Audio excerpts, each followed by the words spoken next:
Hello friends, प्यारे बच्चों।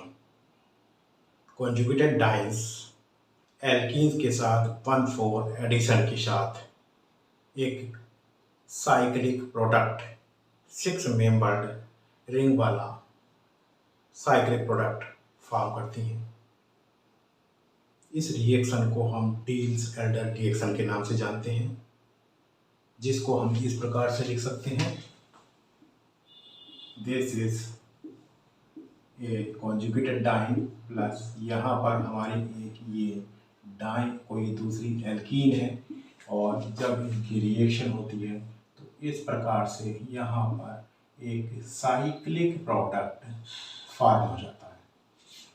This product is called as adduct. ये एडक्ट के नाम से जाना जाता है।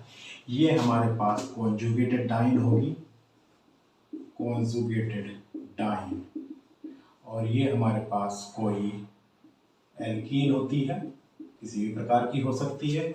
जो यहाँ पर कॉन्जुगेटेड डाइन होती है उसको हम डाइन कहते हैं, एज यूजुअल डाइन के नाम से जानते हैं, और एल्कीन को हम डाइनोफाइल के नाम से जानते हैं। तो हम कह सकते हैं reaction of a diene with a dienophile to form a 6 membered cyclic product which is called as adduct is called as Diels-Alder reaction. The reaction of a diene with a dienophile to form a cyclic 6 membered ring is called as Diels-Alder reaction. It is very important reaction to form the cyclic 6 membered ring. अगर हम इस reaction की बात करें कि इसमें हमारी dine और डाइनोफाइल किस नेचर का होगा, तो यहाँ पर हमारी डाइन में किसी भी स्थान पर यहाँ पर 4 कार्बन एटम में से कहीं पर भी कोई भी सपोज यहाँ पर एक ग्रुप एक्स हो सकता है और यहाँ पर डाइनोफाइल में बाई हो सकता है। तब ये जो प्रोडक्ट फॉर्म होगा एज यूजुअली, तो इसी प्रकार से प्रोडक्ट फॉर्म होगा।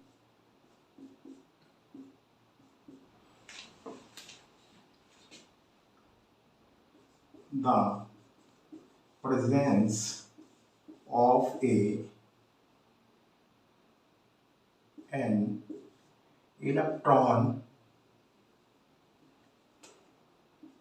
releasing group on the diene and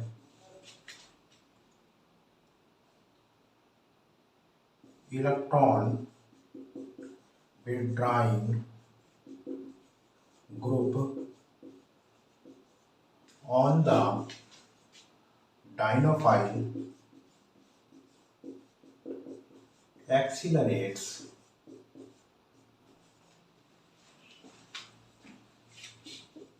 this reaction.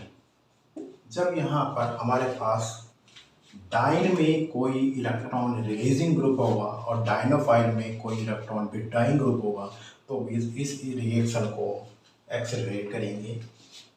X is an electron releasing group and Y is an electron withdrawing group, और यहाँ पर केवल ऐसा नहीं है कि केवल एक ही ग्रुप प्रेजेंट हो, यहाँ पर हमारे तो डाइन में 4 कार्बन एटम है, तो 4 कार्बन एटम पर कहीं पर भी और एक से अधिक भी इलेक्ट्रॉन रिलीजिंग ग्रुप हो सकते हैं।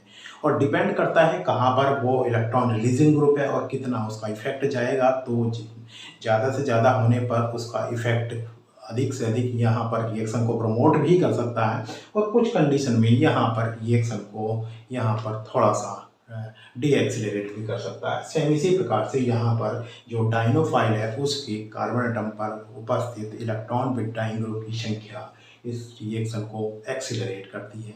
अब अगर बात करें कि यहाँ पर कौन सी डाइन, किस प्रकार की डाइन इस रिएक्शन को शो करेंगी और किस प्रकार की रिएक्शन, कौन सी डाइन इस रिएक्शन को शो नहीं करेंगी, तो हमारे पास सिस भी डाइन होती है, ट्रांस भी डाइन हो सकती है। तो एज यूजुअल सिस डाइन इस रिएक्शन को शो करेंगी, केवल सिस डाइन ही इस रिएक्शन को डी एल्साइलेट रिएक्शन को शो करेंगी। ट्रांस एडिशन जब यहाँ पर होगा तो वो पॉसिबल नहीं होगा, तो अर्थात ट्रांस डाइन इस रिएक्शन को शो नहीं करेंगे। Only cis diene show this Diels Alder reaction.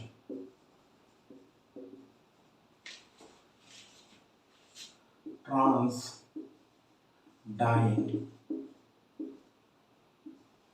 cannot react in this manner. अब जैसे सपोज हमारे पास ये डाइन है, उसके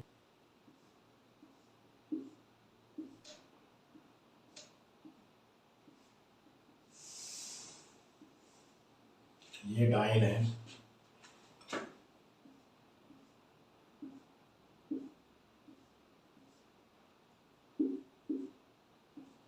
ये डाइन है,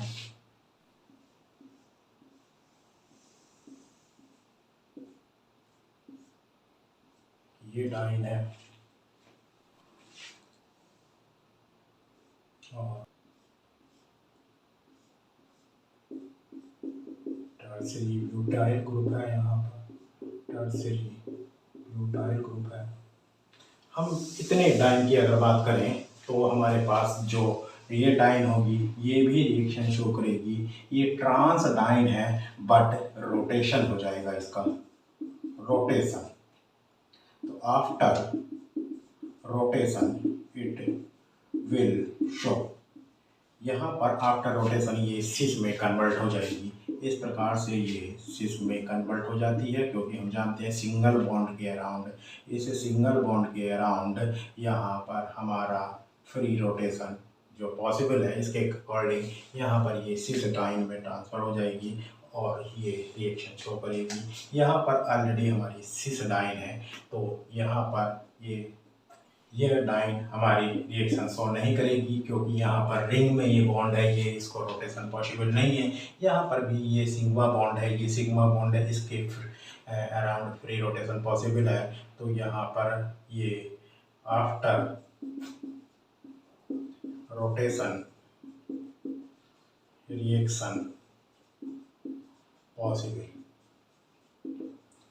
नाउ अगर इस डाइन की बात करें तो हमारे पास यहाँ पर देखिए ये सिग्मा बॉन्ड है, इसके अराउंड फ्री रोटेशन तो पॉसिबल है, बट यहाँ पर टर्सरी ब्यूटाइल दोनों ग्रुप यहाँ पर ट्रांस पोजीशन पर है। ट्रांस पोजीशन पर दोनों टर्सरी ब्यूटाइल ग्रुप होने के कारण यहाँ पर इन दोनों में बहुत ज़्यादा रिपल्सन हो जाएगा। जब हम यहाँ पर सिग्मा बॉन्ड के अराउंड रोटेशन शो करते हैं तो ये 6 पोजीशन में एग्जिस्ट नहीं करेगी, तो यहाँ पर ये रिएक्शन नहीं शो करेगी। तो इस प्रकार से हमारे पास जो डाइन्स होती हैं वो यहाँ पर इस रिएक्शन को शो करती हैं। ना अब हम यहाँ पर इस रिएक्शन की अगर मैकेनिज्म की बात करें तो यहाँ पर इस प्रकार से हमारे पास रिएक्शन पॉसिबल होगी। मैकेनिज्म में ये हमारे पास डाइन है और ये हमारे पास डाइनोफाइल है, ये यहाँ पर रिएक्शन करेगी। ये डबल बॉन्ड के इलेक्ट्रॉन यहाँ पर शिफ्ट हो जाएंगे और ये इलेक्ट्रॉन यहाँ पर इस प्रकार से अटैक होगा। तो यहाँ पर हमारे पास जो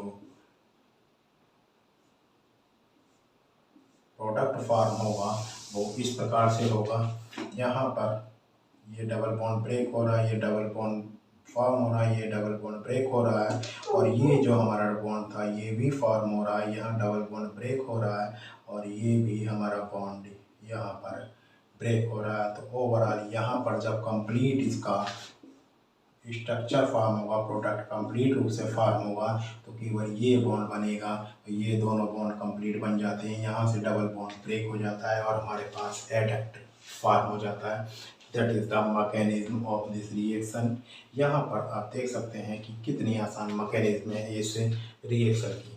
नाउ यहाँ पर हमारे पास अगर कोई इलेक्ट्रॉन विड्रॉइंग ग्रुप या इलेक्ट्रॉन रिलीजिंग ग्रुप अवेलेबल है तो वो किस प्रकार से यहाँ पर रिएक्शन शो होगी। तो हमारे पास जो रिएक्शन पॉसिबल होती है वो इस प्रकार से है। हमारे पास ये डाइन है प्लस यहाँ पर ये सिस जो हमारा प्रोडक्ट फॉर्म होगा वो इस प्रकार से यहाँ पर प्रोडक्ट फॉर्म होता है।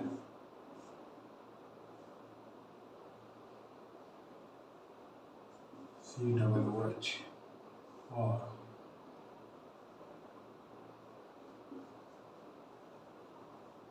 COOH और यहाँ पर जो हाइड्रोजन होंगे वो ये दूसरे प्लेन में चले जाएंगे। इस प्रकार से ये रिएक्शन पॉसिबल होती है। लेकिन यहाँ पर ये भी कहना कंपलसरी नहीं है कि कार्बोक्सिलिक ग्रुप ही एवं प्लेन में होंगे और हाइड्रोजन बिलो प्लेन में होंगे। ये जस्ट रिवर्स भी हो सकता है, कार्बोक्सिलिक ग्रुप एक प्लेन में होंगे, हाइड्रोजन एटम दूसरे प्लेन में होंगे। केवल इतना यहाँ पर कंफर्म है वो दोनों अपोजिट प्लेन में होंगे। वो कौन सा प्लेन होगा ये वो ऑटोमेटिकली वहाँ पर डिसाइड होगा ना। यहाँ पर अगर हमारे पास सपोज ये ट्रांस एल्कीन है, ये हमारे पास ट्रांस पोजीशन पर है, तब यहाँ पर जो प्रोडक्ट फॉर्म होगा यहाँ पर डबल बॉन्ड भी रहेगा। तब ये इस प्रकार से यहाँ पर प्रोडक्ट फॉर्म होगा कि ये हमारा एक जो कार्बोक्सिलिक ग्रुप है ये कार्बोक्सिलिक ग्रुप एक प्लेन में होगा और जो दूसरा कार्बोक्सिलिक ग्रुप है वो दूसरे प्लेन में चला जाएगा। यहाँ पर एक हाइड्रोजन इस जगह का एक हाइड्रोजन इसके साथ प्लेन में होगा और यहाँ का एक हाइड्रोजन इस प्रकार से ये दूसरे प्लेन में होगा। तो इस प्रकार रिएक्शन की हम बात करें यहाँ पर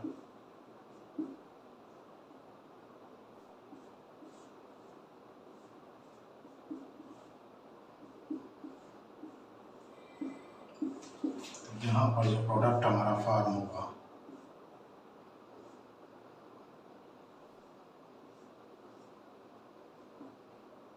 इस प्रकार से होगा। दैट इज द प्रोडक्ट और दैट इज एल्केन और H सपोज यहाँ पर CN है तो जो प्रोडक्ट फॉर्म होगा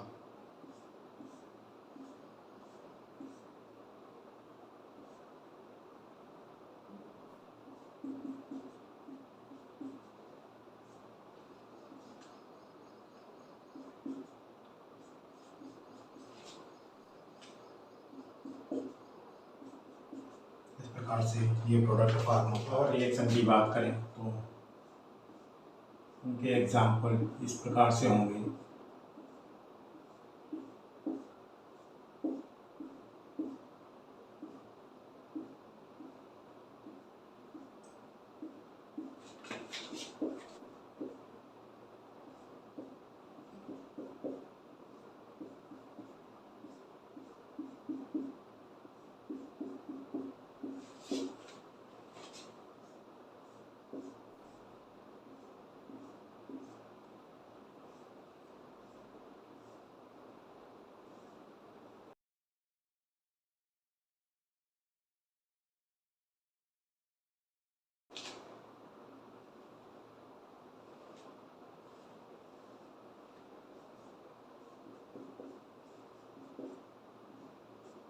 ये प्रोडक्ट इस प्रकार से फॉर्म होगा।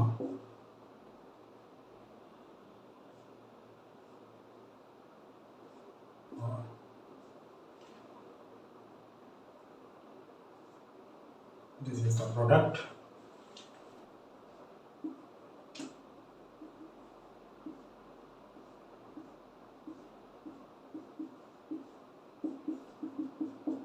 ये हमारे पास रिएक्शन है, तो ये इस प्रकार से प्रोडक्ट फॉर्म होगा। यहाँ पर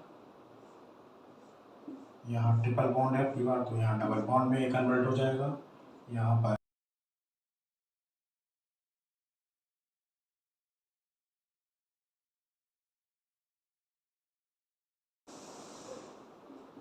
COOET, ये यहाँ पर दोनों एक प्लेन में होंगे।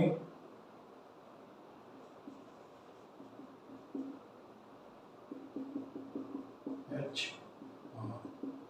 एडिटेंट, ये है जब दो इलेक्ट्रॉन रिलीजिंग ग्रुप लगे हैं।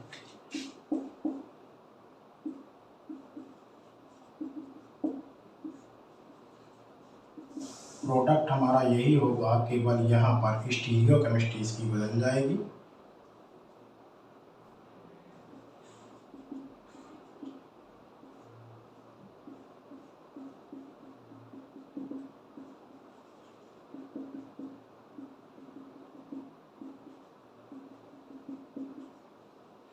दोनों चूंकि अपोजिट डायरेक्शन में देख रहे हैं, तो ये एमी अगर एम तो ये बिलो प्लेन में हो जाएगा। इस प्रकार से ये हमारी रिएक्शन होती है। यहाँ पर ये प्रोडक्ट फॉर्म हो रहे हैं। इसी प्रकार से सपोज हमारे पास ये एक रिएक्शन है। अगर हमारे पास दोनों यहाँ डाइन है, तो यहाँ पर ये डाइन इसके एक यहाँ पर डाइन एक एल्कीन की तरह कार्य करेगी। इस प्रकार से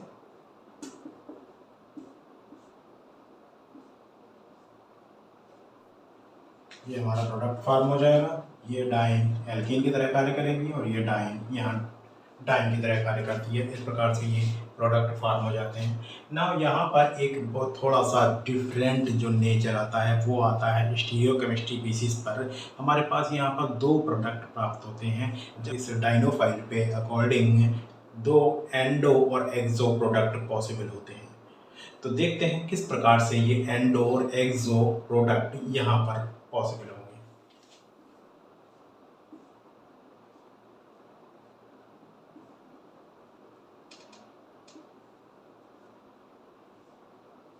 ये हमारे पास डाइन है और ये हमारे पास डाइनोफाइल की तरह वर्क करने वाला है। यहाँ पर इसके दो, अब यहाँ पर इसके दो प्रकार से प्रोडक्ट फॉर्म होंगे।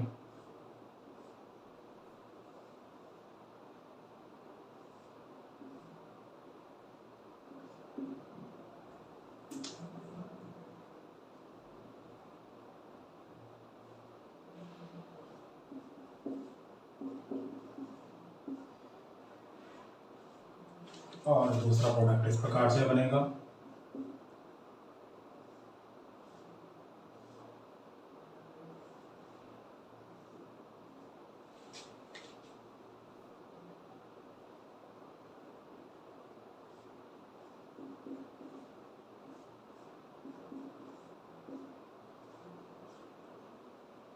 ये हमारा यहाँ पर ये डबल बॉन्ड आ जाएगा।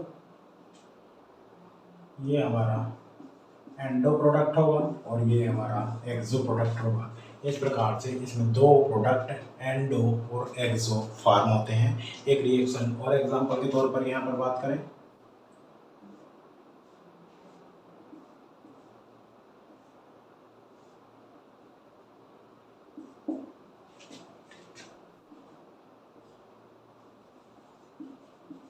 सपोज ये हमारे पास है, तो इस प्रकार से ये प्रोडक्ट फॉर्म होगा।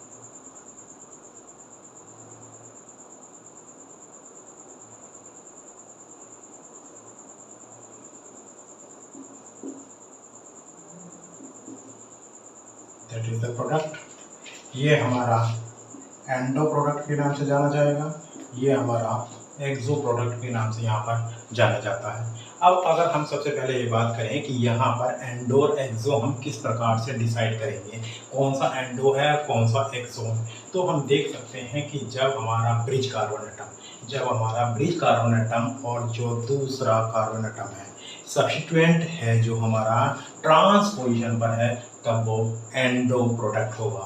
When the bridge carbon atom and substituent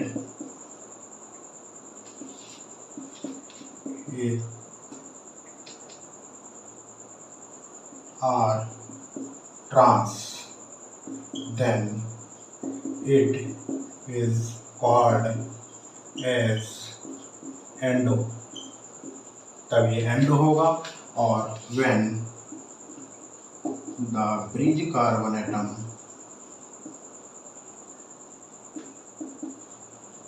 and substituent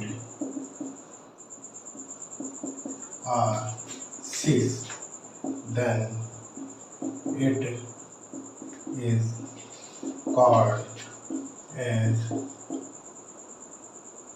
एक्सो, तब ये एक्सो कहलाता है। तो इसको आप देख सकते हैं यहाँ पर हमारे पास जो ये ब्रिज कार्बन एटम है और ये कार्बोक्सिलिक ग्रुप है, ये दोनों क्या है, ये ट्रांस पोजीशन पर है।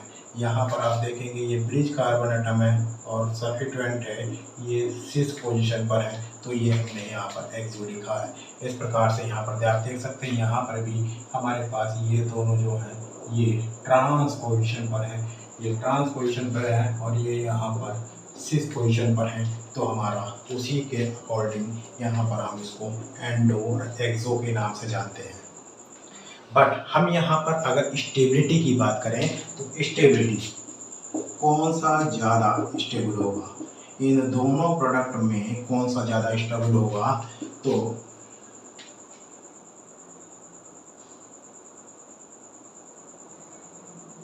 Since repulsion in the endo is greater than exo form, so exo should be stable, should be more stable, but it is not so, ऐसा नहीं होता, because due to secondary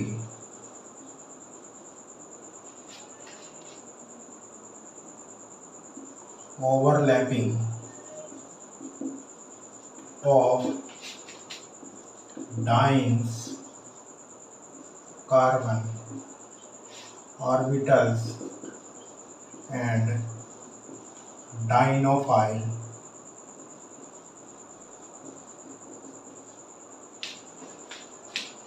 group, endo is more stable than exoform।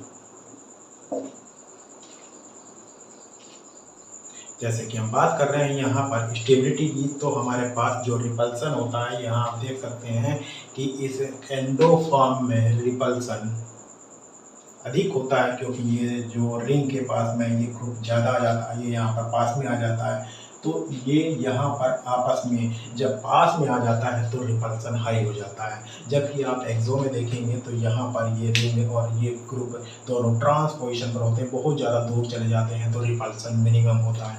तो according to repulsion यहाँ पर endo में बहुत ज़्यादा repulsion है, एक्सो में बहुत कम रिपल्सन है, तो एंडोफॉर्म ज़्यादा अनस्टेबल होनी चाहिए, अर्थात एक्सोफॉर्म यहाँ पर ज़्यादा स्टेबल होनी चाहिए और एंडोफॉर्म लेस स्टेबल होनी चाहिए। बट ऐसा होता नहीं है, endoform is more stable then एक्सोफॉर्म। इसका जो मेन रीज़न है, यहाँ पर ये जो हमारे पास ग्रुप आ जाता है, ये ग्रुप यहाँ पर इन कार्बन एटम की p ऑर्बिटल के साथ, इन p ऑर्बिटल के साथ ओवरलैपिंग करता है। तो ये जो ओवरलैपिंग के बाद बॉन्ड बनता है, ये ग्रुप जब इसके साथ ओवरलैपिंग करता है तो ये भी आपस में ओवरलैप करके यहाँ पर जुड़ जाता है, जिसको कि हम सेकेंडरी ओवरलैपिंग कहते हैं। तो ऐसे ही यहाँ पर ये इसके साथ, इस ग्रुप की इस कार्बन एटम के साथ में यहाँ पर ओवरलैपिंग होती है, जिसको हम सेकेंडरी ओवरलैपिंग के नाम से जानते हैं। तो यहाँ पर सेकेंडरी ओवरलैपिंग के बाद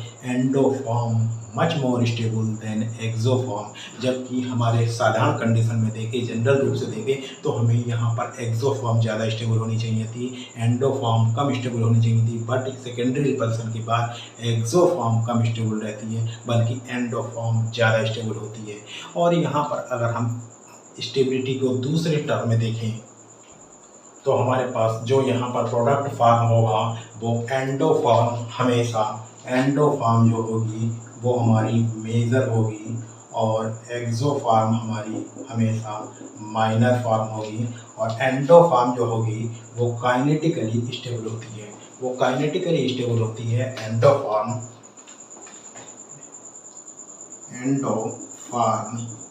इज काइनेटिकली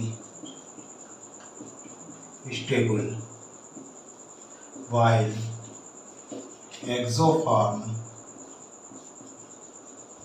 is thermodynamically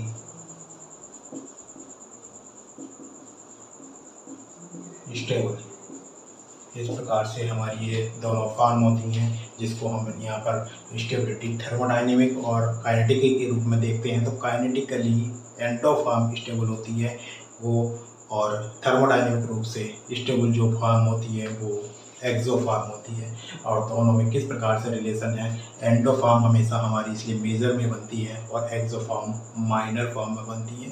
तो ये थी हमारी डील-सेल्डर रिएक्शन। इसके अतिरिक्त भी इसमें स्टीरियोकेमिस्ट्री का काफ़ी कुछ पार्ट है ना। अब इसका एक सेकेंडरी पार्ट है कि जब हमारा इलेक्ट्रॉन बिटाइन ग्रुप या हमारा इलेक्ट्रॉन रिलीजिंग ग्रुप जब हमारा एल्कीन पर डाइन पर अवेलेबल है, तो इलेक्ट्रॉन रिलीजिंग ग्रुप डाइन पर अवेलेबल है और वो किस पोजीशन पर अवेलेबल है, अगर वो मिडिल कार्बन पर अवेलेबल है तो हमारे पास बनने वाला प्रोडक्ट 1,4 प्रोडक्ट होगा या 1,3 प्रोडक्ट होगा। और जब हमारा इलेक्ट्रॉन बिटाइन ग्रुप अगर टर्मिनल कार्बन एटम पर डाइन के है तो प्रोडक्ट 1,2 डाइन होगा या कुछ और फॉर्म।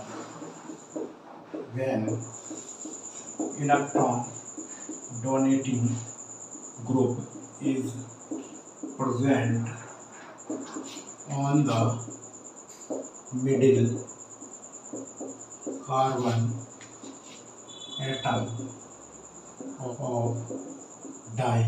जब डाइन के मिडिल कार्बन एटम पर हमारा इलेक्ट्रॉन डोनेटिंग ग्रुप हो, सपोज हमारे पास ये है और यहाँ पर हमारा ये इलेक्ट्रॉन डोनेटिंग ग्रुप है और हमारे पास ये डाइन है और यहाँ पर कोई एक ग्रुप लगा है, तो हमारा जो प्रोडक्ट फॉर्म होने की पॉसिबिलिटी है वो इस प्रकार से होगी। यहाँ पर हमारे दो प्रकार से प्रोडक्ट फॉर्म हो सकते हैं। एक तो हमारा ये प्रोडक्ट होगा, वन इज द प्रोडक्ट, और दूसरा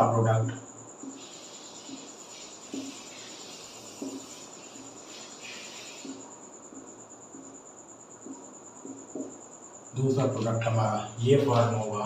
तो हमारा राइट प्रोडक्ट इसमें से कौन सा होगा, ये हमारा 1,4 एडक्ट है और जबकि ये हमारा 1,3 एडक्ट है। तो इन दोनों एडक्ट में से कौन सा एडक्ट राइट एडक्ट होगा। तो अगर इस केस में हम देखते हैं तो हमारे पास जो 1,4 एडक्ट होगा यही हमारा राइट एडक्ट होगा और ये 1,3 एडक्ट हमारा क्रॉस प्रोडक्ट होगा, ये प्रोडक्ट फॉर्म नहीं होगा। 1,4 एडक्ट ही हमारा राइट प्रोडक्ट होगा और वो इस प्रकार से फॉर्म होगा। सपोज हमारे पास ये एक डाइन है और ये हमारी एल्कीन है तो देखिए यहाँ पर इसके पास लोन पेयर इलेक्ट्रॉन है, ये इसको डोनेट करेगा, ये आगे अटैक करेगा, ये इलेक्ट्रॉन यहाँ पर शिफ्ट होंगे और ये इलेक्ट्रॉन यहाँ पर शिफ्ट हो जाएंगे और इस प्रकार से जो प्रोडक्ट फॉर्म होगा वो हमारा ये प्रोडक्ट फॉर्म होगा CHOOMe, ये यहाँ पर ग्रुप आ जाएगा। ये हमारा राइट प्रोडक्ट होगा जो 1,4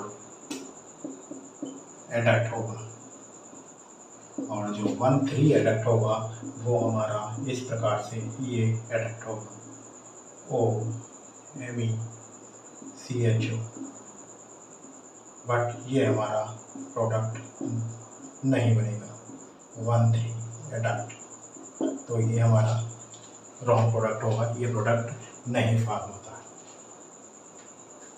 नाउ सेकेंड केस है हमारे पास अब when electron donating group is present on the terminal carbon atom.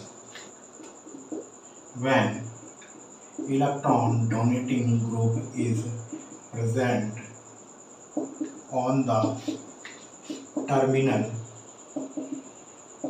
Carbon atom. जब टर्मिनल कार्बन एटम पर जब हमारा electron donating group terminal position पर होगा तो इस प्रकार से रिएक्शन होगी। सपोज यहाँ पर हमारे पास ये इलेक्ट्रॉन शिफ्टिंग ग्रुप है और ये यहाँ पर इलेक्ट्रॉन शिफ्ट होंगे, जी इलेक्ट्रॉन भी डाइंग ग्रुप होंगे, ये यहाँ पर आकर ट्रांसफ़र होते हैं और ये इलेक्ट्रॉन यहाँ पर ट्रांसफ़र होंगे। इस प्रकार से ये इलेक्ट्रॉन इधर ट्रांसफ़र हो जाएंगे और यहाँ पर हमको जो प्रोडक्ट प्राप्त होगा वो इस प्रकार से होगा। यहाँ पर X आ जाएगा, यहाँ पर G है, इस प्रकार से ये हमारा 1,2 एडक्ट होगा, ये 1,2 एडक्ट होगा। और यहाँ पर हमारा जो दूसरा फॉर एग्ज़ाम्पल हम यहाँ पर लेते हैं OMe, ये हम यहाँ पर लेते हैं तो ये इलेक्ट्रॉन आगे शिफ्ट होंगे, ये यहाँ पर शिफ्ट हो जाएंगे। प्लस सपोज ये हमारे पास ये यहाँ पर अटैक करेगा, ये इलेक्ट्रॉन आगे शिफ्ट हो जाएंगे। तो इस प्रकार से यहाँ जो प्रोडक्ट फॉर्म होगा OMe और यहाँ पर CHO और ये प्रोडक्ट यहाँ पर प्राप्त होता है। इस प्रकार से ये जो प्रोडक्ट बन रहा है ये 1,2 एडक्ट फॉर्म हो रहा है। तो अगर हम बात कर रहे हैं यहाँ पर जब हमारा electron donating group middle carbon atom पर है तो हमारा जो प्रोडक्ट फॉर्म होगा वो 1,4 एडक्ट के नाम से जाना जाएगा। तब हमारा 1,4 एडक्ट होगा और जब हमारा टर्मिनल कार्बन एटम पर इलेक्ट्रॉन डोनेटिंग ग्रुप होगा तब 1,2 एडक्ट फॉर्म होगा। इस प्रकार से यहाँ पर हमारे जब अलग अलग ग्रुप प्रेजेंट हो डाइन पर और डाइनोफाइल पर तो प्रोडक्ट बनने की पॉसिबिलिटी होती है। इसके अतिरिक्त स्टीरियो केमिस्ट्री में इसका कुछ और पार्ट भी शेष है जो हम यहाँ पर डिस्कस नहीं कर रहे हैं, उसका एक अलग से वीडियो पूरा स्टीरियो केमिस्ट्री हायर क्लास के लिए अलग से प्रिपेयर करेंगे। Thank you.